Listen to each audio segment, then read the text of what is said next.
I'm Steve Turano with Ask a Real Expert. This video answer is going out to James. He sent me a long email through YouTube, so I'm going to have to read it as I answer the questions. He says, Steve, I'm 36 years old, 5'9". I'm down to about 230 pounds from 340, so he's lost about 100 pounds. He says, I got a bunch of questions for you. What are your thoughts on the zone diet? Well, got to remember this, that a diet is just a decrease in the amount of calories you're eating. So if you like a diet and it works for you, have at it. But you got to remember, I prefer a well-balanced diet that's low in fat. Because remember, fats have 9 calories per gram, proteins and carbs 4 calories per gram. So by cutting out fats, you cut out a lot of calories, and it allows you to eat more proteins and carbs without putting on additional calories. So you got to remember, there's nothing magical about the zone diet. As a matter of fact, the zone diet, the Atkins diet, the paleo diet, you can gain weight with these diets. It's just by cutting out certain food groups, it causes you to take in fewer calories and you lose weight. But I have a problem with anybody who makes the implication or implies that you're going to lose weight because of some magical food combination that you're eating. The only reason why you lose weight is because you're taking in fewer calories.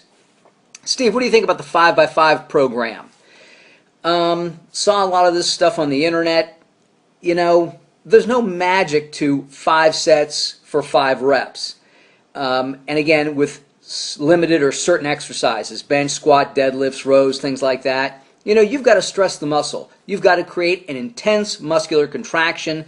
That causes trauma on the muscle, micro tears, the body repairs it, and it becomes stronger and bigger gradually and slowly.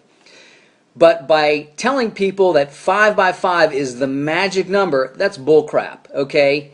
If you did 7 and 6 and 8 and 10 and 12, that'd be okay too, okay? And as you get in better and better shape, you need to incorporate more exercises, more sets, more reps, more weight.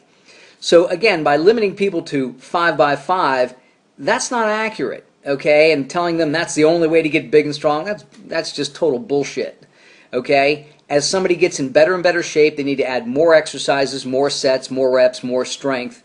And you got to remember too, there'll be days where you feel like King Kong. So hey, drop your reps, increase your weight, and see what you can lift. Then there'll be days where you're feeling kind of punky. I'm going to go a little higher on the reps. And some days you're just right in the middle. But you got to remember, like my other videos, regardless of the rep count, 5, 8, 12, they've got to be hard reps. They've got to be working reps or working sets. I don't like doing deadlifts with the 5x5 program. What else could you do? I'm not crazy about deadlifts. Power lifters have to do them because it's part of their sport. But it's a hard exercise for people to master, and it puts incredible pressure on the lower spine, the lower back. Man, I wouldn't do them. And with regards to what benefits do they give you, you know, they train the quads, they train the hamstrings, the glutes, the lower back. You can do squats, leg press, Smith machine squats, lying curls, seated curls, and even some simple hyperextensions for the lower back. Much, much safer than deadlifts. With regards to calories, should I alternate my calories on gym days and off days, meaning eat more on the days I'm working out and eat less on the days I'm not? No, because you got to remember, you need calories to work out and you need calories to recover. So when you alternate it, you're cheating yourself on one of those days. So I would eat a flat calorie count, like you'd said. Pick 2,400 calories a day or 2,000 calories a day, whatever it is. Eat that every day. You're good to go. He said he was losing 2.5 pounds of fat per week, and now he's down to 1 pound of fat. Well, that's understandable. At 340 pounds, number one, your body's going to utilize a lot more calories. So when you are on a diet, it's going to burn up more calories because you've got 340 pounds of mass to utilize. And then also when you're exercising, you're moving 340 pounds. So it's not uncommon for people who are heavy to lose 2 to 3 pounds a week. Your weight loss has slowed to 1 pound a week. That's natural. You're only 230 pounds now compared to 340. And you also got to remember your body has gotten in shape. So now it's utilizing those calories, unfortunately, more efficiently.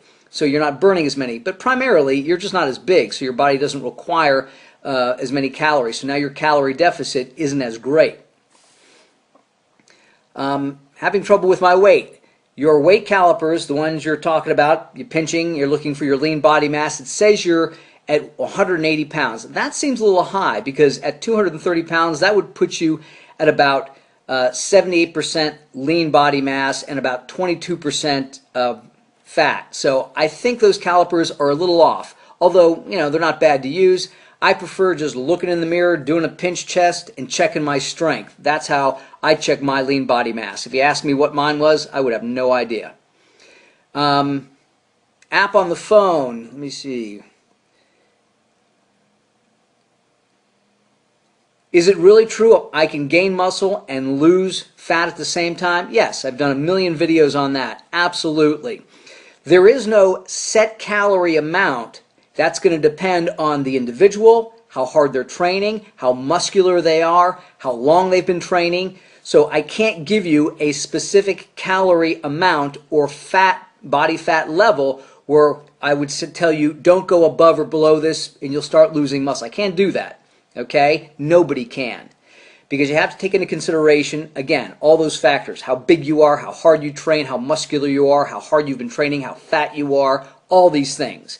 At some point, okay, if your body fat gets so low and your muscle mass becomes maximized and your training is maximized, then yes, as you begin to run a calorie deficit, you begin to sacrifice muscle. But that's for people who have been training long and hard and who are in peak condition. So until somebody gets to that point, they can lose body fat and still build muscle. Absolutely. I do that with tons of guys all day long.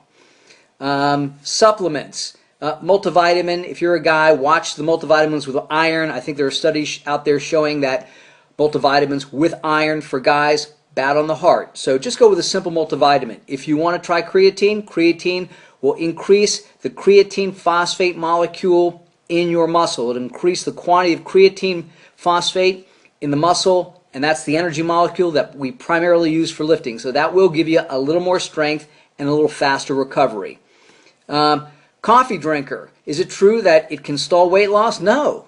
Caffeine actually helps speed up the metabolism, helps the body release fat, and actually helps improve athletic performance and mental acuity. So caffeine is not a bad thing at all. And let me see, 12% body fat, most efficient body fat percentage to maintain while building muscle. I don't know about that. If you get down to 12%, you'll be doing fine, okay? Because there are very few people walking around at 10 or 12% body fat without having to work their butts off. So if you get down to that point, you'll be doing great. I hope I answered all your questions. I'm Steve Turano. Train smart, train hard.